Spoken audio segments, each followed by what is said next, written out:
Hundreds of Stanford University employees will be out of a job this fall. The university made the official announcement on this Tuesday. The layoffs take effect September 30th. 363 positions will be impacted, but we still don't know which departments will be affected.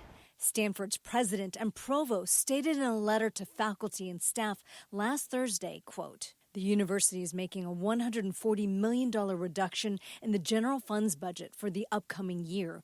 This is a product of a challenging fiscal environment, shaped in large by federal policy changes affecting higher education. The federal government has slashed millions of dollars in research grants and higher education funding. Under President Trump, the government is also increasing the tax on the university's endowment." Julian Vogel is an assistant professor of finance at San Jose State University. Stanford has a very large endowment. As of August last year, Stanford University's endowment was at $37.6 billion.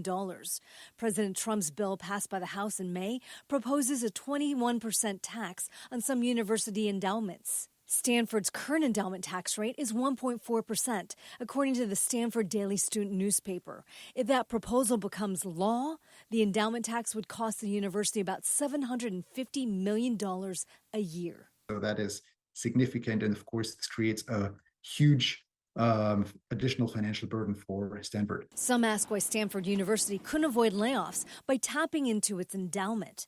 An economics professor at Santa Clara University explains. Even though these universities like Stanford and Harvard and Brown have large endowments, most of these funds are restricted to certain purposes.